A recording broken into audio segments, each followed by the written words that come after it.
Radio J. Les rendez-vous de la Viso. Lise Gutmann. Radio J.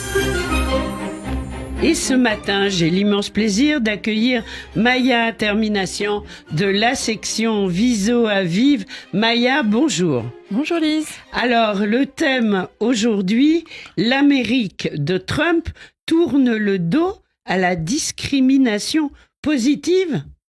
Oui Lise, et l'Amérique pourrait peut-être entraîner d'autres pays dans son sillage. Alors on savait Donald Trump très opposé à ces mesures. Dès son arrivée au pouvoir en janvier 2025, il signe d'ailleurs un décret rendant illégales les pratiques relevant de la DEI, donc DEI pour Diversity, Equity and Inclusion, donc diversité, équité et inclusion. Ce qu'il dénonce, c'est la lutte contre les discriminations de genre, d'origine ethnique, etc., au nom de ce qu'il appelle une égalité stricte entre les personnes. Mais l'administration américaine ne s'arrête pas là, car ces dernières semaines, son ambassade à Paris a demandé à des entreprises françaises de certifier qu'elles ne disposaient pas de ces programmes dits DEI, créant ainsi, comme le titre Le Monde le 6 avril, un embarras des entreprises françaises face à la croisade anti-diversité de Donald Trump. Alors pour en discuter, nous recevons Laetitia Vito. Laetitia, bonjour. Bonjour. Alors Laetitia, vous êtes autrice, vous êtes aussi conférencière sur les évolutions du monde du travail avec une perspective féministe. Vous animez 2 podcasts, l'un qui s'appelle Nouveau Départ et l'autre plus récent, Vieilles en puissance. Vous avez écrit 4 ouvrages, dont le dernier sorti en 2022 s'intitule « En finir avec la productivité, critique féministe d'une notion phare de l'économie et du travail ». Alors, Laetitia, dites-nous d'abord question de base. Pourquoi ces programmes DEI ont-ils été mis en place aux États-Unis et comment ils fonctionnent ? Ils ont une très longue histoire. En fait, on peut la retracer à la fin de l'esclavage et un siècle après la fin de l'esclavage. Pendant un siècle, ont perduré des pratiques qui privaient les Noirs américains, donc descendants d'esclaves ou anciens esclaves, d'un certain nombre de droits. L'accès à la propriété, le fait d'avoir le droit de vivre là ou là, de se déplacer librement et de voter. Et donc, malgré l'inscription dans un amendement à la Constitution de la fin de l'esclavage, pendant un siècle, ça a perturbé sous des formes insidieuses. Petit exemple rigolo, si je puis dire, on empêchait les Noirs une grande partie des Noirs de voter dans les États du Sud des États-Unis avec ce qu'on appelait la clause du grand-père. C'est-à-dire qu'il fallait avoir un grand-père inscrit sur les listes électorales pour avoir le droit de voter. Or, évidemment, il n'y avait pas de grand-père inscrit sur les listes électorales puisque les grands-pères en question, la plupart du temps, avaient été des esclaves. Donc voilà, c'était tout un tas de choses comme ça. Et il y a un grand mouvement des années 60 pour les droits civiques avec le président Johnson qui a mis en place un certain nombre de lois visées à mettre fin à ces pratiques discriminatoires plus ou moins insidieuses pour donner enfin des droits aux Noirs américains. Et puis ça s'est étendu à d'autres catégories de population, dont les femmes, parce qu'il y avait aussi un fort mouvement féministe pendant cette décennie-là. Et puis ça a inspiré les organisations, y compris privées, à faire de même, c'est-à-dire à mettre en place un certain nombre de mécanismes correcteurs des discriminations et des inégalités. Donc Johnson, il a créé par exemple cette agence fédérale, le EOC, Equal Employment Opportunity Commission, qui visait à traquer tout ce qui n'allait pas, toutes les pratiques discriminatoires qui perduraient.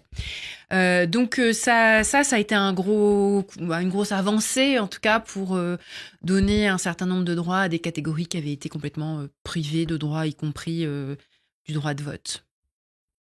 Alors justement, là c'est pour les États-Unis, on a compris. En France, il n'y a pas directement eu l'esclavage des Noirs. Alors comment lutte-t-on en France et lutte-t-on contre ces discriminations ? Alors en France, on n'a jamais eu l'équivalent de ce que on appelait dans les années 60 et après la affirmative action, l'action affirmative. Je dis bien action affirmative parce qu'on l'a traduit d'emblée en France, on a traduit la réalité américaine par discrimination positive. Le mot positif a beau être positif, discrimination ne l'est pas. Donc c'est toujours une expression ambigu, un petit peu ambiguë qui laisse entendre qu'on pratique une discrimination inversée. Et donc en France, ça a été quasiment décrié dès le début. Et puis il n'y a jamais eu cette réalité-là parce que on se refuse depuis Vichy à collecter des données trop précises sur les individus, sur les l'origine origines des gens, ethnique, les origines, etc. La couleur de peau, des choses Bien comme sûr. ça. Donc on n'a pas ces données et on n'a jamais mis en place de politique visant à rectifier des discriminations dont on sait pourtant aussi, enfin. En tout cas, les chercheurs savent qu'elles existent aussi. Donc, les seules choses qui ont été mises en place, c'est des choses concernant la parité, avec depuis maintenant une bonne vingtaine d'années, et en particulier depuis 2011, avec la loi Copé-Zimmermann, des quotas pour les conseils d'administration, pour avoir plus de femmes dans les conseils d'administration. Et puis, depuis là aussi une bonne vingtaine, voire trentaine d'années, voilà, l'idée qu'il faudrait avoir une meilleure représentation des personnes en situation de handicap. Donc c'est sur ces deux volets que les entreprises et toutes les organisations, y compris publiques, ont des comptes à rendre et comptent, justement. Par ailleurs, la discrimination, elle est théoriquement interdite par la loi, toute forme de discrimination sur la couleur de peau, sur l'orientation sexuelle, etc. Mais évidemment, il faut pouvoir prouver qu'elle est là, c'est qu'il y a discrimination, donc c'est plus compliqué. Donc il y a un recours en cas de contentieux qui est possible. Donc il y a quand même un arsenal législatif, mais qui met le sujet de manière, qui fait peser sur les personnes qui sont victimes de discrimination la responsabilité finalement de prouver qu'elles sont victimes de discrimination. C'est un petit peu différent de l'arsenal américain de l'affirmative action. Je voudrais juste revenir une seconde sur les États-Unis. Il y a quand même eu la lutte pour les droits civiques dans les années 60. Exactement, bah oui, c'est ça, c'était un siècle après la fin de l'esclavage, cette revendication de mais finalement, comment se fait-il qu'on en est toujours là? Comment se fait-il que nous, on n'ait pas le droit d'habiter là et là? Il y avait dans le monde de l'immobilier, dans les débuts des années 60, des pratiques absolument choquantes qui permettaient aux propriétaires d'empêcher les Noirs d'accéder à la propriété parce que la liberté contractuelle fait que on voulait pas le Noir dans le quartier, par exemple. Oui. Et donc, par exemple, le père de Trump, à l'origine de la fortune de Trump, qui était dans l'immobilier, avait ce genre de pratique. Il y a eu des procès plus tard, à la fin du XXe siècle, contre le racisme de la famille Trump, du père Trump, Fred. Donc, vraiment, on est complètement là-dedans. D'accord. Et finalement, il continue. Et Maya. Alors, donc là, maintenant qu'on comprend mieux, en fait, les différentes nuances, à savoir la discrimination négative interdite par la loi, et puis après, la possibilité de mettre en place des mécanismes au-delà pour compenser des inégalités de fait qui resteraient malgré la loi, si je résume un peu, ou en tout cas en France. Et donc en France, qui se limite à la parité, donc sur les sexes et puis sur le handicap, en tout cas formellement dans la loi. Moi, je voudrais avoir votre avis sur les critiques envers ces mécanismes alors de discrimination positive ou d'action affirmative. Voilà, on n'y a pas de bonne traduction en français. C'est-à-dire, quand on est un homme blanc, hétérosexuel de moins de 50 ans, est-ce que vous comprenez que ces dispositifs puissent être mal perçus? Par exemple, dans une entreprise, qu'un homme blanc hétérosexuel de moins de 50 ans se dise « mais j'ai moins de chance en fait d'accéder à un poste de direction parce qu'il y a des quotas, parce qu'il y a tel mécanisme législatif ou mis en place par l'entreprise ». Il s'est produit une sorte de tour de passe-passe idéologique qui a transformé la affirmative action en discrimination contre les hommes blancs mainstream. Et c'est un tour de passe-passe parce que d'un point de vue statistique, d'un point de vue de la réalité des organisations, de la société, non, il n'y a pas de discrimination contre les hommes blancs. En revanche, il y a bien un ressentiment des hommes blancs, un ressentiment croissant qui fait le lit du Parti républicain, qui a fait une grande partie du succès de Donald Trump. Et ce ressentiment, il est réel et il est basé sur un déclin de la classe moyenne américaine, sur une quasi-disparition des bons emplois de type industriel, sur l'affaiblissement des syndicats et de la négociation collective. Et donc, il y a, bien au-delà de la Rust Belt dont on parle dès les années 90, toute une frange de la population américaine, de ces hommes blancs dont les emplois sont moins bons, dont les rémunérations se sont tassées, dont les protections qui étaient celles qui étaient offertes par les syndicats ont progressivement disparu et l'impression d'avoir perdu du terrain. Et ça, c'est une réalité. Et c'est surtout une réalité qui a des conséquences politiques et idéologiques très fortes. Et donc, en fait, si je caricature un peu ce que vous dites, finalement, l'affirmative action est devenue un peu le bouc émissaire de ces vraies souffrances, en fait, de toute cette classe. Mais si on revient à la France, tout de même, c'est vrai que si on prend les cas individuels, on se dit, si on favorise les femmes, je prends la différence femmes-hommes, par exemple, dans une entreprise. Il y a les quotas dans les conseils d'administration, par exemple. Si moi, je suis un homme et je veux accéder à un conseil d'administration, eh bien, je vais peut-être être défavorisée, avoir moins de chance parce qu'on va essayer de pousser une candidature féminine pour satisfaire un quota. Qu'est-ce qu'on répond à ça, en fait ? Alors, c'est pas complètement juste parce que le plus souvent, pour satisfaire un quota, on a rajouté des chaises plutôt que remplacer remplacer des hommes par des femmes. Donc ça s'est pas fait de manière si c'est pas voilà, et souvent ça a permis d'ailleurs de monter assez rapidement. On a effectivement rajouté des chaises autour de la table. Ce qui en soi est déjà critiquable.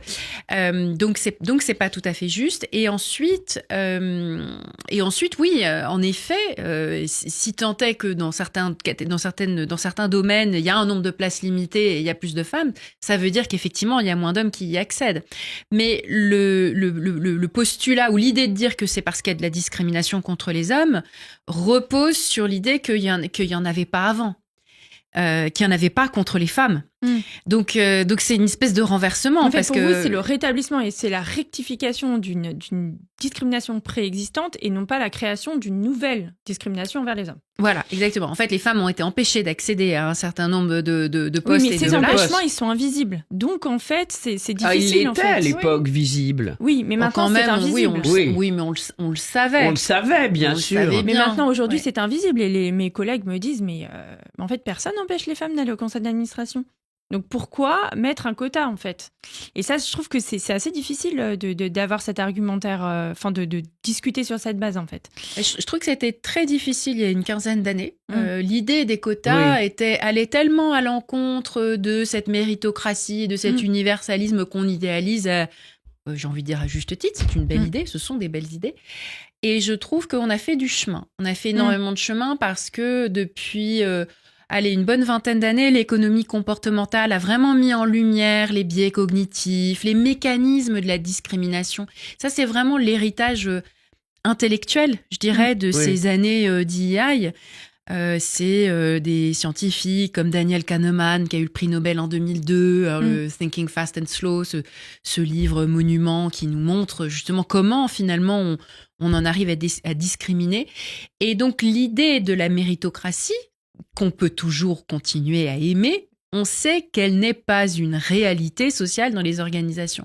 Et je trouve qu'au contraire, aujourd'hui, les quotas, ou par rapport à il y a 15 ans ou 20 ans, sont acceptés comme un moyen transitoire pour faire arriver des nouvelles générations faire de un femmes, appel en d'air, l'occurrence, en fait. voilà, exactement, pour qu'il y ait une méritocratie qui inclut tout le monde. Alors justement, quel bilan tirer des mesures de lutte contre la discrimination au travail, à la fois aux États-Unis et en France?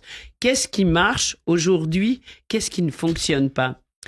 Ce qui a marché, alors d'abord, oui, cet héritage, ce bilan intellectuel. Donc, on sait que la méritocratie ne marche pas toujours, même si on voudrait qu'elle marche. La deuxième chose, c'est que le partage des postes de pouvoir dans certaines instances et institutions a progressé. Alors, aux États-Unis, par exemple, tous les postes public, l'emploi public, c'est beaucoup diversifié. Donc les Noirs sont tout à fait bien représentés, voire surreprésentés parmi les fonctionnaires américains, dans les agences, dans beaucoup de types d'emplois, y compris les marchés publics sont soumis à un certain nombre de règles. Et pour ouvrir un marché public, il faut avoir des mesures. Il fallait, avant Trump, avoir des mesures qui permettent de valoriser des petites entreprises avec des fondateurs issus de la diversité. Donc ça a bien progressé quand on regarde les conseils d'administration, quand on regarde les postes de dirigeants, les cadres. En France aussi, il y a beaucoup plus de femmes, en particulier depuis Copé-Zimmermann, qu'avant. Donc ça a marché. En revanche, on voit les limites dans le reste de la société. C'est qu'il n'y a pas d'effet comme on dit en anglais, trickle down, hein, d'effet De ruissellement. de ruissellement, ruissellement. voilà, et que en bas, voilà, l'essentiel des métiers reste non mixte, l'essentiel du travail non rémunéré, du care, est dans les mains de quelques-uns, des femmes en particulier. On voit qu'il y a une forme de ségrégation, y compris aux États-Unis, géographique, c'est-à-dire qu'il y a des endroits, des villes où finalement on ne peut plus accéder quand on n'a pas les moyens, qui se fait par l'argent, mais dont le résultat, d'un point de vue visible, fait que les inégalités semblent au moins aussi fortes qu'elles ne l'étaient dans les années 60. Et de manière un peu perverse, la montée des programmes de DEI, de DEI, s'est accompagnée, je l'ai dit tout à l'heure, d'un affaiblissement des syndicats, mais aussi d'un affaiblissement de la fiscalité redistributive, des services publics, qui fait que d'un autre côté, voilà, on a d'autres mécanismes d'inégalité qui sont plus forts. Et donc c'est un petit peu comme, je sais pas, une forme de maquillage. On maquille les inégalités avec des programmes de DEI en se donnant bonne conscience, mais derrière, l'ensemble de la société voit augmenter des inégalités très fortes entre les catégories de population. Et alors, dans cette rubrique un peu qu'est-ce qui marche pas, est-ce que les femmes, alors je reprends l'exemple des femmes, mais en fait ça pourrait être n'importe quelle minorité ou catégorie discriminée, puisque les femmes ne sont pas une minorité, est-ce que leur candidature est dévalorisée? À savoir, est-ce que vous trouvez qu'on, dans le discours, on va dire, elles sont arrivées là parce qu'elles sont des femmes et pas parce qu'elles sont compétentes? Alors, on l'entendait beaucoup, on l'entend encore, cette idée-là, cette idée que les femmes qui sont là, alors avant, c'était la promotion canapé, donc si elles sont là, c'est que forcément elles ont couché. C'était horrible, cette expression. Et maintenant, c'est la promotion quota. Voilà, si elles sont arrivées là, c'est parce qu'elles ont été boostées, elles peuvent pas y être arrivées par leur mérite. Donc, c'est le reflet de ces préjugés, stéréotypes qui étaient dominants jusque-là. Je trouve, moi, qu'ils s'affaiblissent en France, malgré le contexte de backlash que l'on vit, parce que les postes de pouvoir sont quand même un peu mieux partagés, qu'il n'y a plus une seule femme. Quand on avait ce phénomène de la femme au milieu d'un groupe d'hommes, ça existe encore dans plein de domaines, mais c'est moins courant. C'est pas le concept de Blanche-Neige ou... Alors, il y a deux choses. Il y a la Schtroumpfette. Ouais, c'est ça. Le syndrome de la Schtroumpfette. Donc, c'est celle qui est toute seule, qui représente la femme. Voilà. Donc, il y a évidemment une essentialisation qui nourrit les stéréotypes. Oui. Et puis, il y a un autre concept américain qui est le tokenisme, qui était beaucoup utilisé dans la lutte contre le racisme. Dire que quand vous êtes le seul noir dans la pièce, on projette sur vous énormément de stéréotypes. Vous incarnez, vous défendez votre race, entre guillemets. C'est le mot américain. Et donc, forcément, ça crée une situation où vous ne pouvez pas lutter contre les stéréotypes parce que vous êtes tout seul, en fait. Et bien tout seul, sûr. on ne peut pas faire grand-chose. Alors... il y a un autre sujet que je voulais aborder avec vous. Je pense qu'on n'aura peut-être pas le temps, mais il faudra peut-être que ça fasse l'objet d'une autre émission. Avec plaisir. Lise. C'est toujours dans la rubrique des discriminations, mais en ce moment, vous travaillez sur un autre type de discrimination, qui est la discrimination sur l'âge dans le monde du travail. Moi, ça m'intéresse beaucoup parce que, du point de vue même personnel, je me dis, à chaque fois que je ne comprends pas quelque chose de technologique, même un nouvel outil sur mon ordinateur, je me dis, mais mince, si je suis déjà comme ça maintenant, je vais passer pour la vieille du service, en fait. Et je trouve que ça, vraiment, la discrimination sur l'âge, alors même qu'on demande aux gens, et je peux le comprendre du point de vue budgétaire, qu'on demande aux gens de travailler plus longtemps, comment on fait pour pas être discriminé, en fait, sur l'âge, de pas être mis au placard voilà, donc est-ce que vous pouvez nous en dire deux mots? Ce sera forcément réducteur et peut-être qu'on vous fera revenir pour en parler plus longuement, mais avec grand plaisir. J'écris un livre en ce moment sur l'âge et le travail, avec cette idée que finalement l'agisme, c'est le premier critère perçu de discrimination, puisqu'il est plus universel, parce qu'on a toujours tous le mauvais âge. Donc quand on est, et surtout quand on est une femme, quand on est trop jeune, on n'est pas crédible, on n'est pas perçu comme étant compétente, pas suffisamment expérimentée. Quand on a la trentaine ou qu'on s'approche de la trentaine, on peut être enceinte, c'est pas terrible non plus. Si on l'est pas, on est essoré par des rythmes de travail très intenses et on peut tomber dans du burn-out. Et puis passer la quarantaine, c'est-à-dire alors qu'il reste encore 25 ans ou 30 de carrière, on vous suppose, comme tu le disais Maya, déjà un peu périmé, pas adaptable, pas à jour sur les nouvelles technologies, etc. Et donc, on arrive à une situation où quand vous êtes jeune, vous attendez longtemps avant d'avoir le bon emploi, puis on vous essore au milieu tout en vous discriminant si vous êtes susceptible d'avoir des enfants, et puis très très vite, on vous juge, on vous appelle senior, et vous êtes susceptible soit de rencontrer un énorme plafond de verre, soit de d'être en chômage de longue durée, soit d'être Mais alors, est-ce que justement, ce ne serait pas plutôt une question de formation et pas une question de discrimination par l'âge? Formation des individus? Oui. Alors, formation en fait, dans les divers domaines dans lesquels les personnes travaillent. Alors en fait, les femmes de 50 ans ne sont absolument pas incompétentes en technologie, ni moins capables de travailler, ni moins adaptables. C'est que ces préjugés qui sont peut-être nés de l'émergence d'Internet à une époque où c'était très générationnel, c'est-à-dire tout le monde ne l'utilisait pas. Bien sûr. C'est absolument pas vrai aujourd'hui. Les femmes qui ont 50 ans aujourd'hui... Ouais, elles ont utilisé... Tout le monde est sur Internet. Voilà, oui. donc il n'y a absolument pas de fondement là-dedans. En revanche, la formation tout au long de la vie pour tout le monde, oui, parce qu'on est dans un monde du travail Bien sûr, qui change et qui évolue très rapidement. Donc moi, j'essaye de me battre contre ce cliché, ce récit décliniste qui est la population vieillit, on va vers le déclin, tout va mal, etc. Parce qu'en fait, il y a tellement de leviers qu'on est capable d'activer aujourd'hui pour mieux faire travailler les jeunes, pour moins essorer ceux du milieu pour qu'ils puissent durer plus longtemps, pour avoir moins d'usure, moins d'épuisement professionnel, et puis pour durer et être valorisé dans les 20 dernières, 25, 30 dernières années de sa carrière. Et si on arrive à faire ça, les organisations n'auront plus de pénurie de travailleurs ou de difficultés de recrutement, et les femmes n'auront pas moins 40% de pension de retraite au moment où elles arrivent à la retraite. Donc on a des tas de leviers à activer aujourd'hui pour avoir une vie de travail qui est plus durable, qui tient, où on peut tenir sur la durée. Moi, j'aime bien finir sur une note positive. Merci beaucoup. Maya, au niveau de la Viso. Oui, quelques mots sur la Viso. Donc, comme vous le savez, tous les vendredis à 12h15, place du Trocadéro, le CRIF et la Viso tiennent un rassemblement pour sensibiliser sur la libération des otages. Donc, c'est à 12h15, ça continue pendant les fêtes. Ça s'appelle les Mères de l'Espoir et nous vous attendons nombreux. Ouais, on continue à y aller. Malheureusement, si j'ose dire, et heureusement parce que ça existe. Et puis, on va sur le site de la Viso quand on veut avoir des informations sur toutes les activités. Tout à fait. Merci beaucoup, Maya Termination. Merci à vous, Laetitia Vito. Et quand vous le souhaitez sur Radio J. Merci. Merci beaucoup.